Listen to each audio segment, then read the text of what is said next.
नमस्कार दोस्तों। आज हम अपने मिनरल्स बेस्ड इंडस्ट्रीज़ हैं उनको स्टार्ट करने वाले हैं जो हमारे खनिजों पर आधारित रहते हैं। Industries that use minerals and metal as raw materials are called mineral based industries. Can you name some industries that would be fall in this category. जो खनिज पदार्थ जो उद्योग क्या होते हैं, खनिजों से अपना कच्चा माल प्राप्त करते हैं, फिर धातुओं से यदि हम बात करते हैं तो हम उनको क्या कहते हैं, खनिज आधारित उद्योग कहते हैं। आप कुछ कैटेगरी करें, जैसे कि हमारा लो इस्पात उद्योग है, हमारा एल्यूमिनियम इंडस्ट्रीज़ इसके अंदर शामिल किया जाएगा। ठीक है, इसके साथ साथ हम यदि बात करें हमारे जैसे कि रसायन उद्योगों की बात है या फिर एल्यूमिनियम वगैरह की बात है, तो ये इस कैटेगरी के अंदर हमारे रखे जाते हैं। तो हम स्टार्ट करते हैं। आज सबसे इम्पोर्टेंट इंडस्ट्रीज़ जो होती है हमारे आयरन एंड स्टील इंडस्ट्रीज़ के बारे में पढ़ते हैं। The iron and steel industry is the basic industry since all the other industries, heavy, medium and lights, depends on it or their machineries. Steel is needed to manufacture a variety of engineering goods, construction material, defense, medical, telephone, scientific equipments and a variety of consumer goods. हम मैं इसके बारे में पहले बात कर चुके हैं बहुत बड़ी मात्रा में कि ये बेसिक इंडस्ट्रीज़ होती है। ये किसी भी प्रकार का उद्योग हो, हैवी हो, मीडियम है या फिर क्या आपका लाइट हो, तो उसमें क्या है हमारा जो आयरन या स्टील से बनने वाले जो प्रोडक्ट हैं वो उसमें यूज किए जाते हैं।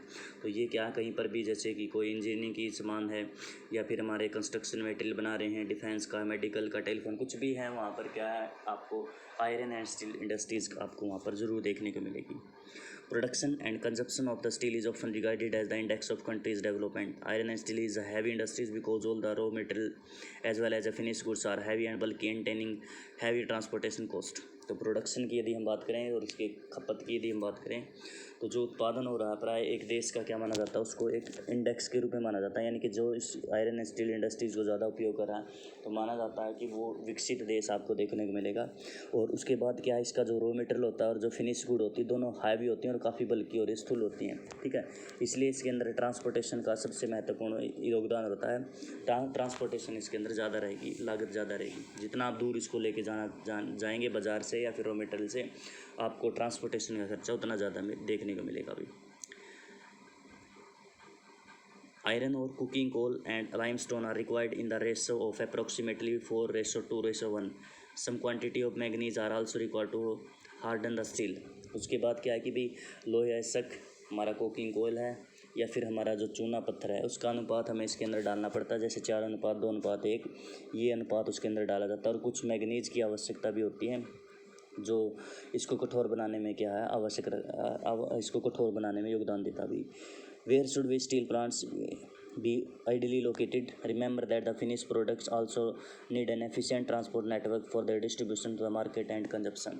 अब उद्योगों के लिए कौन सी आदर्श स्थिति आपको देखने को मिलेगी भी, क्योंकि हमें याद रखना पड़ेगा कि यदि हम बात करें निर्मित माल है और बाज़ार की यदि हम बात करते हैं तो उसके लिए क्या देखने को मिलेगा हमें कि किसकी चाहिए आवश्यकता, उसके लिए ट्रांसपोर्ट नेटवर्क की आवश्यकता चलेगी। क्योंकि हमने ऊपर की तरफ पहले बात कर ली कि ये बल्कि होता है और हैवी आपको देखने को मिला, स्थूल जिसको हिलाना डालना मुश्किल होता है, और बल्कि क्या काफ़ी भारी आपको देखने को मिल जाएगा भी। In 2016, with 35.6 million tons of the crude steel production, India ranked third among the world crude steel production. यदि हम बात करें पूरे के पूरे हमारे पास 2016 का आंकड़ा है, तो इसमें क्या है 328 लाख टन इस्पात का निर्माण करके हम कच्चा इस्पात में 9वें थर्ड के ऊपर आते हैं, रैंक पे ऊपर। और लार्जेस्ट प्रोड्यूसर है स्पंज आयरन का। 2016 के बाद हमारे per capita around 63 kg per annum against the world average of 2008 kilogram. और इसके बाद यदि हम बात करें 2016 के अंदर हमारी प्रत्येक जो है पर कैपिटा कंजप्शन की यदि हम बात करते हैं तो स्टील का, तो हमारे यहाँ पर केवल 60 किलोग्राम आपको देखने को मिलेगा, जबकि एवरेज यदि हम बात करें तो एक खपत यदि हम बात करते हैं एक व्यक्ति के हिस्से में, तो वो विश्व के अंदर एक व्यक्ति 208 kilogram iron and steel industry का प्रयोग कर रहा है। लेकिन भारत के अंदर ये मात्र कितना आपका 63 kg आपको देखने को मिलेगा अभी। उसके बाद हमारे यहाँ पर आपको ये बताए गए हैं, ये स्टील प्लांट है, जैसे कि टिस्को है, इसको है, विश्वेश्वरैया है या फिर राउरकेला है, भिलाई है, बोकारो है, दुर्गापुर है, ये सारे के सारे स्टील प्लांट आपको दिखाई देखने को मिलेंगे। मोस्ट इम्पोर्टेंट है, यहाँ से आपका एक मैप के अंदर हो सकता है आपका क्वेश्चन ज़रूर पूछा जा सकता है। हम आगे चलते हैं और बहुत सारी बातें मिलेंगी हमको पढ़ने को इसमें। Most of the public sector undertaking the market there steel authority through steel authority of India limited. अब आपके लिए एक और क्वेश्चन है भी जो सरकारी जो स्टील प्लांट है वो सारे के सारे सरकार ने किसके अंडर में लिए हुए हैं, उसको बोला जाता है सेल। ठीक है, स्टील अथॉरिटी ऑफ इंडिया के नाम से जाना जाता है। स्टील अथॉरिटी ऑफ क्या हो गया ये, हाँ, steel authority of India limited, yes SAIL. तो इसकी आपने ध्यान रखना 1954 के अंदर इसकी स्थापना हुई थी। और इसमें आपने ध्यान रखना कि भी ये सरकार के अंडर में काम करते हैं सारे के सारे, इसके नीचे रहेंगे वो सारे सरकारी रहेंगे भी। In the 1950s China and India produce almost the same quantity of steel. Today China is the largest producer of steel. China is also the world largest consumption of the steel. यदि हम बात करें जब 1950 की हम शुरुआत की बात करते हैं तो भारत और चीन दोनों एक ही लाइन के ऊपर खड़े थे यदि प्रोडक्शन की बात करते हैं। लेकिन आज के समय में जो है इस्पात के मामले में चीन क्या है, सबसे बड़ा उत्पादक रहता है। और हम यदि बात करें इसको जो प्रयोग करने के मामले में भी क्या है, सबसे ज़्यादा जो है चीन का ही नाम आता है भी। छोटा Nagpur plateau region has the maximum concentration of the iron and steel industries. It is largely because of the relative advantages this region has for the development of industries. This including low cost of iron ore, high grade raw material in the approximately cheap labor and vast growth potential in the home market. Through India is an important iron and steel production country in the world, yet we are not able to perform to our full potential largely due to the high cost and limited availability of coking coal, low production of labour, irregular supply of energy and the poor infrastructure. अब आपने ध्यान रखना है यहाँ पर जो छोटा नागपुर पठार आपको देखने को मिलेगा। आप इस एरिया को जब आप देखने का प्रयत्न करेंगे तो हमारे यहाँ पर क्या है, इस एरिया के अंदर बहुत ज़्यादा जो मात्रा में क्या है ये छोटा नागपुर पठार इस साइड में आपको देखने को मिलेगा।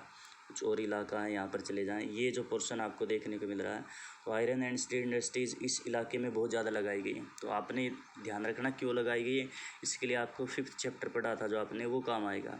कि इसमें क्या है, हमने बात की थी लाइमस्टोन की, आयरन और की बात की थी, ठीक है, और मैग्नीज़ की बात की थी, ठीक है। तो ये आपको यहाँ पर बहुत बड़ी मात्रा में मिलता हुआ देखने को मिलेगा। इसलिए क्या है कि भाई इसका जो सेटअप है यहाँ पर बहुत ज़्यादा आपको देखने को मिल जाएगा भाई, ठीक है। फिर भी कुछ जैसे कि इन्होंने बात की लो कॉस्ट का आयरन और है, हाई ग्रेड का रॉ मटेरियल है, चीप लेबर देखने को मिलेगा। वही सारी प्रक्रियाएं किसी उद्योग को लगाने के लिए कौन कौन सी आवश्यकता रहेगी तो वो आपको इस क्षेत्र के अंदर देखने को मिल जाएंगी, ठीक है। यदि हम बात करें, भारत एक प्रमुख रहा है कि भाई इम्पोर्टेंट आयरन और के प्रोडक्शन के मामले में, ठीक है, पूरे विश्व की यदि हम बात करें, लेकिन हम इसका जो है पूरे तरीके से हम इसको डेवलपमेंट नहीं कर पाए हैं। इसकी सबसे पहले तो हमारे कुछ कारण हैं इसके अंदर। हाई कॉस्ट है, limited availability of cooking coal, यानी कि हम जब इसको प्राप्त करें उच्च लागत हमारी लगती है, और जो कुकिंग कोल होता है वो आपको इसमें क्या बहुत ही कम देखने को मिलता है। उसके बाद है कम उत्पादन होता है, लेबर यदि हम बात करें एक जो व्यक्ति, एक जो मजदूर है कितना उत्पादन कर रहा है तो वो हमारा यहाँ पर बहुत कम देखने को मिलेगा। उसके बाद एनर्जी हमारी लगातार हमें देखने को नहीं मिल रही, और हमारा जो पूरे इंफ्रास्ट्रक्चर की बात करेंगे कि हमने जो संरचना बनाई है उद्योगों के लिए, वो भी आपको बहुत ही कम इस क्षेत्र के अंदर देखने को मिलेगी। We also import good quality steel from other countries. However, the overall production of the steel is sufficient to meet our domestic demands. तो क्या कि भी हमारे यहाँ पर जो उच्च कोटि का जो इस्पात होता है हम दूसरे देशों के अंदर निर्यात भी ज़रूर करते हैं, लेकिन हमारे लिए ध्यान देने वाली जो बात है कि जो उत्पादन कर रहे हैं हम वो मोस्टली हमारा डोमेस्टिक यूज के अंदर ही वो खत्म हो जाता है भाई। Liberalization and foreign direct investment have given a boost to the industries with effect to the private entrepreneurs. There is a need to allocate resources for research and development to the produce steel more कम्पिटिटिवली।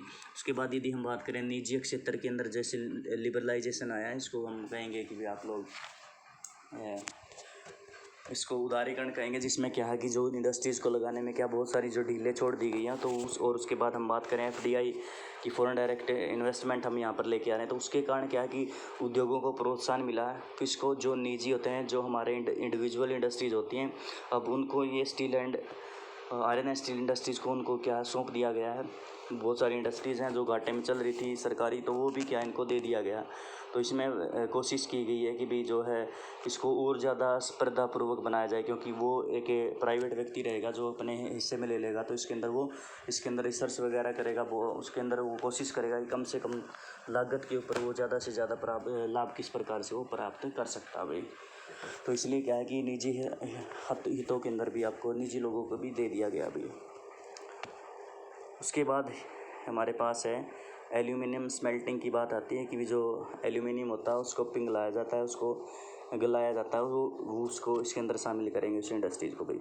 Aluminium smelting is the second most important metallurgical industry in India. It is a light resistance to corrosions, a good conductor of heat, malleable and become strong when it is mixed with other metals. यदि हम बात करें aluminium की, aluminium जो प्रगलन विधि है हमारे दूसरा उद्योग है सबसे प्रमुख। यदि हम बात करें, यह आपको हल्का देखने को मिलेगा, उसके बाद जंग रोधी मिलेगा, ऊष्मा का सुचालक आपको देखने को मिलेगा, लचीला है।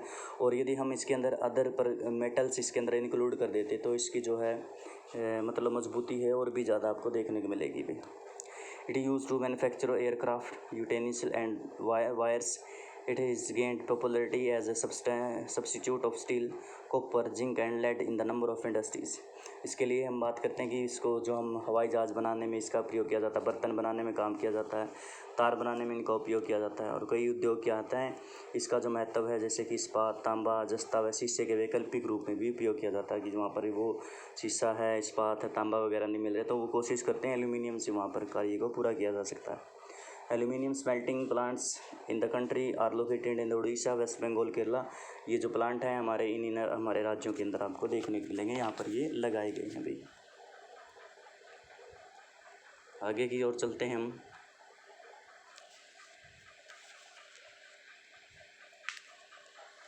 बस नहीं, और भी आता है इसके अंदर।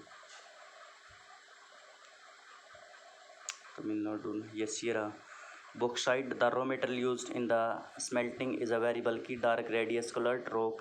The flow chart given below show the process of manufacturing aluminium. Regular supply of electricity and an ensured source of raw material at a minimum cost are two prime factor the location of the industries.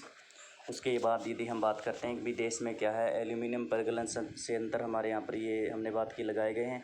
उसके बाद bauxite है, इसको कच्चे माल के रूप में हम bauxite से प्राप्त कर सकते हैं। वैसे तो कई अन्य प्रकार के जो और हैं और वहाँ से इसको प्राप्त किया जा सकता है, लेकिन सबसे ज़्यादा इसको क्या बॉक्साइट से एल्यूमिनियम हमारा प्राप्त किया जाता है, जो हमारा क्या रहता है बल्कि है, या फिर आप कह सकते हैं भारी है, गहरे काले हमारे गहरे लाल रंग का है, चट्टान के अंदर से जैसा आपको देखने को मिलेगा। अभी हमारे नीचे की तरफ टेबल बनाई गई है, इसको बनाने की प्रक्रिया आपको शो की गई है नीचे की तरफ।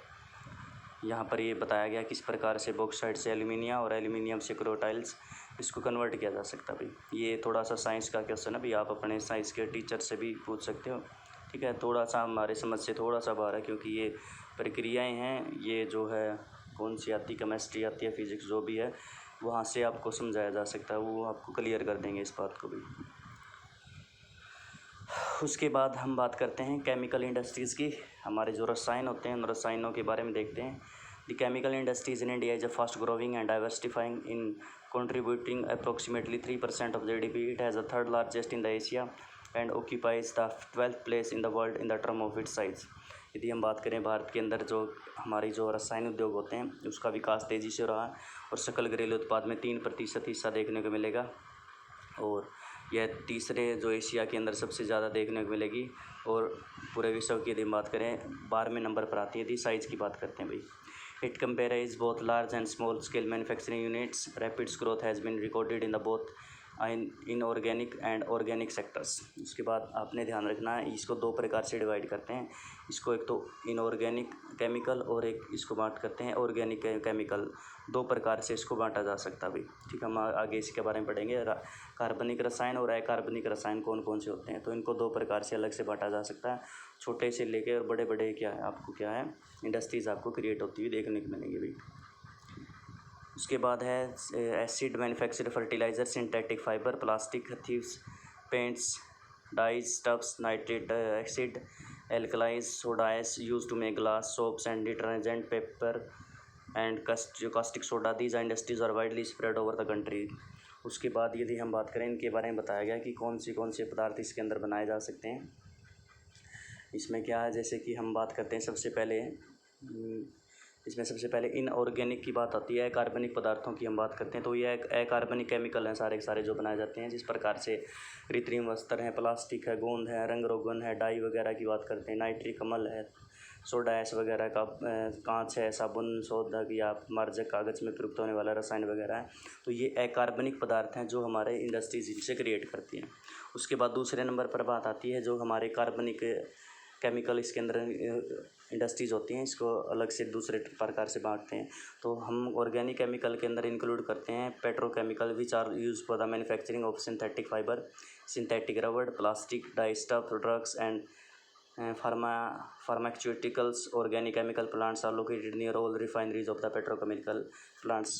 तो कार्बनिक पदार्थों में हमें इसको पेट्रो रसायन इंडस्ट्रीज़ के अंदर से बोला जाता है। आपने ध्यान रखना, शायद पहले ही बताया होगा, पेट्रो रसायन इंडस्ट्रीज़ क्या होती हैं, जहाँ पर पेट्रोलियम से जब उसको शुद्ध किया जाता है तो वहाँ पर बहुत सारी अशुद्धियाँ उसके अंदर से निकाली जाती हैं, तो उनको वो अन्य प्रकार के उद्योग, ये सारे उद्योग जो आपको बताए गए हैं, इनके अंदर वो कच्चे माल के रूप में उपयोग करते हैं, इसलिए इनको पेट्रो रसायन उद्योग के नाम से, पेट्रोकेमिकल इंडस्ट्रीज़ के नाम से जाना जाता है। कार्बनिक रसायन है वो सारे के सारे पेट्रोकेमिकल इंडस्ट्रीज़ के अंदर हमारे इंक्लूड किए जाते हैं भाई, ठीक है। इसके अंदर आपको बताया गया जैसे कृत्रिम वस्त्र, रबड़ वगैरह है, प्लास्टिक है, दवाइयाँ हैं, या फिर औषध रसायनों का, औषधि रसायन के रूप में इसको उपयोग किया जाता है, वो सारे के सारे आपको यहाँ से देखने को मिलेंगे अभी। दी केमिकल इंडस्ट्रीज इट्स, उसके बाद रिफाइनरीज होती हैं, जैसे कि मैंने अभी भी बात बताई कि पहले तेल को निकाला जाता है, फिर उसको रिफाइनरीज के अंदर शुद्ध करने के लिए लेके आया जाता है, तो उनके आसपास ये पेट्रोकेमिकल इंडस्ट्रीज़ क्रिएट की जाती है। The chemical industries its own largest consumer, basic chemical undergo process to the further process other chemical that are used for industrial appliances, agriculture or directly for the consumers markets. make a list of products you are aware of. उसके बाद यदि हम बात करें रसायन उद्योग, क्या अपने आप में एक बहुत बड़ा उपभोक्ता भी रहता है, इसके अंदर एक अन्य रसायन उत्पन्न करता है, जिसमें क्या है कि भी औद्योगिक अनुप्रयोग है, कृषि है, उपभोक्ता बाज़ारों के लिए इसके अंदर उपयोग किया जा सकता है भी। उसके बाद हमारे पास बचते हैं फर्टिलाइज़र इंडस्ट्रीज़ बचती है, और फर्टिलाइज़र के बाद हमारे पास आएंगी सीमेंट, मोटरसाइकिल और सूचना प्रौद्योगिकी के बारे में। तो हम कोशिश करेंगे इसको कल ख़त्म करने की कोशिश करेंगे, इसलिए हम आज इसको एक और जो पोर्शन है इसको एक बार और ख़त्म करते हैं। फर्टिलाइज़र इंडस्ट्रीज़ के बारे में एक और पढ़ते हैं ताकि हमारा कल काम पूरा हो सके chapter. The fertiliser industries centered around the production of nitrogenous fertilizer, mainly urea, phosphorus fertilizer and ammonium phosphate, DAP जिसको बोलते हैं, and complex fertilizer which have a combination of the nitrogen, phosphorus and potash. उसके बाद यदि हम बात करें उद्योगों के अंदर उर्वरक उद्योग की, तो इसके अंदर नाइट्रोजन उर्वरक, फास्फेटिक उर्वरक, अमोनिया फास्फेट और मिश्रित उर्वरक, जिसमें हम बात करेंगे इसमें अंदर देखने को मिलेंगे 3। उसके बाद third, potash is entirely imported as the country does not have any reserve or the commercial usable potash or potassium compound in the any forms. India is the third largest producer of the nitrogen fertilizer. There are 57 fertilizer units manufacturing nitrogenous and complex nitrogenous fertilizer, 29 for the area, 9 for the production ammonia sulfate as by the production, and 68 other small units produce single superphosphate. There are 10 public sector undertaking and 1 is a cooperative sector in Hazira in Gujarat under the Fertilizer Corporation of India. उसके बाद ये आपको बताई गई कौन सी इकाइयाँ कितनी मात्रा में आपको देखने को मिल रही है, कहाँ पर लगाई गई हैं, ठीक है। ये आप लोग पढ़ लेना, भी कोई ख़ास बात नहीं, इसमें समझाने वाला कुछ है ही नहीं भाई, आपको पढ़ना पड़ेगा ये। उसके बाद after green revolution the industry expand to the several other parts of the country, Gujarat, Tamil Nadu, ये एक्स्ट्राज आपको नाम बताए गए कि जो हमारे यहाँ पर ग्रीन रेवोल्यूशन हुई है, तो ग्रीन रेवोल्यूशन के कारण क्या बहुत बड़ी मात्रा में क्या आपको देखने को मिलेगा कि फर्टिलाइज़र का उपयोग हुआ, इसीलिए क्या इंडस्ट्रीज़ आपकी बढ़ती हुई उसे देखने को मिलेगी, ये इलाकों में आपको देखने को मिलेगी। उसके बाद सीमेंट के बारे में और पढ़ते हैं। Cement is extensively for the construction activities such as building, houses, factories, bridges, road, airport, dams and other commercial establishment. This industries require bulky and heavy raw material like limestone, silica and gypsum. Coal and electric power are needed apart from the rail transportation. उसके बाद हम बात करते हैं cement के अंदर। तो cement हमारे जितना भी जो निर्माण की प्रक्रिया होती है, तो निर्माण की प्रक्रिया में हम क्या करते हैं, सीमेंट का उपयोग किया जाता है, ठीक है। इसके अंदर जो बहुत ही भारी और स्थूल मेटेरियल है, रॉ मेटेरियल के रूप में उपयोग किया जाता है, जैसे कि हमारा चूना पत्थर है, सिलिका है, जिप्सम वगैरह की बात करते हैं। तो इसलिए क्या है, इसके अंदर कोल और इलेक्ट्रिक पावर के साथ साथ क्या हमारा जो रेल ट्रांसपोर्टेशन वहाँ पर विकसित होना बहुत ही इंपॉर्टेंट रहता है। The industries has strategically located plant in Gujarat that have suitable access to the market in the gulf countries. उसके बाद यदि हम बात करें इस उद्योग की जो इकाइयाँ गुजरात में लगाई गई हैं, क्योंकि इसका जो संबंध है यहाँ से सीधे तौर पर हमारी जो गल्फ कंट्रीज़ होती हैं वहाँ पर आपको देखने को मिलेगा। उनके साथ सीधा संबंध होता है, ताकि वहाँ पर इनसे क्या कर सकते हैं, एक्सपोर्ट किया जा सकता है। The first cement plants was set up in Chennai 1904। ये 1% जरूर पूछा जा सकता है। पहली सीमेंट हमारी इंडस्ट्री कब लगी थी? 1904 में चेन्नई के अंदर लगाई गई थी भाई। After independence the industry expanded decontrolled of the price and distribution since 1989, and the policy reform led to the cement industry to make rapid strides in the capacity, process, technology and production। उसके बाद यदि हम बात करें, जैसे ही हम आज़ाद हुए हैं उसके बाद इसके अंदर इसके जो उद्योग की विस्तार की हम बात कर सकते हैं, बढ़ा है। 1989 से इसके मूल्य और वितरण में नियंत्रण की समाप्ति और अन्य जो नीतिगत सुधारों से सीमेंट में इसकी दक्षता बढ़ी है। उसके बाद इसको बनाने की प्रक्रिया में हमारी नई नई टेक्नोलॉजी हमारे सामने आपको देखने को मिलेगी भाई। Empowerment in the quality of has found the production a rapidly available market in the East Asia, Middle East, Africa, South Asia. Apart from the large demand within the country, these industries are doing well in the term of production as well as export. Efforts are being made to the generate